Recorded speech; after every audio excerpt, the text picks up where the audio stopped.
All of the new tools from Silhouette are absolutely fabulous. However, using them can be a little bit tricky at this point in time because there are no presets in the software. We're going to go over how to fix that in this video, so stick around, there's a lot to learn. Hi, I'm Brenda Lambert. I'm a TJC licensed instructor for Silhouette. You found your way to Silhouette Success. I do hope that you're going to join our little community. We would absolutely love to have you. Now, if everyone is ready to learn something new, let's do this.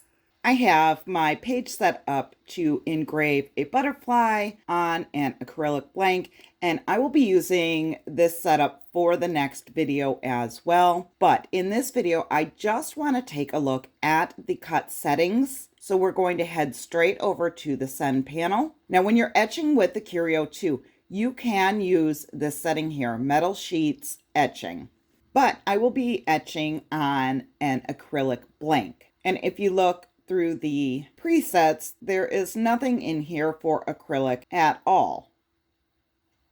So what I'm going to do is come down here to where it says add new material type, and I'm going to click on that.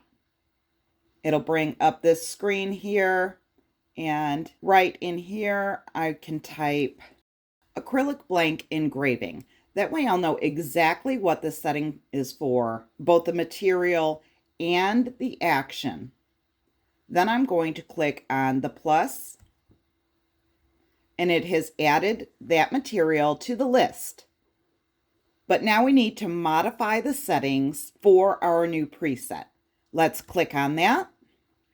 And then we are going to choose which machine this setting is going to be used with.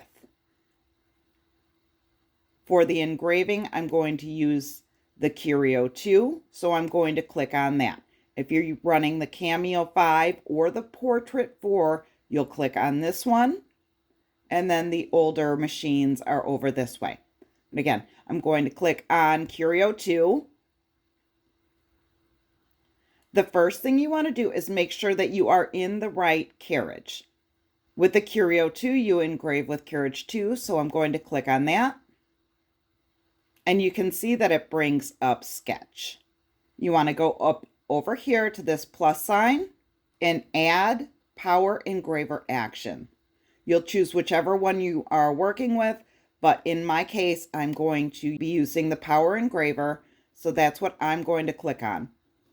Now you can see that it has sketch and power engraver. We do not want this sketch here. So let's click on that, come down here and remove action. Now it's just left with the power engraver action, and I'm going to go ahead and set my force. I want to keep it at 15. My speed needs to be set at 0.7, and I'm going to leave it at 1 pass. At this point, I can save my settings, close this out, and now when I'm in carriage 2, I can go to my materials list, scroll all the way down to the bottom to where it says user defined, and find my new setting, which is right here, acrylic blank engraving. So we can click on that, and you can see that my settings are all correct here. That's exactly what I put in. My power engraver tool is detected, and this is all ready to send through. Again, I'm not going to do that for this video today, but it will be in the next video. Okay, I know that that was super quick, but hopefully it will help get you up and running with the new tools. If you have any questions at all, please feel free to leave them in the comments below. I do try to monitor them. However, for more in-depth questions, it might be better for you to head over to the Book of Faces and join the group. You can find it under Silhouette Success, and I will post a link in the description below as well.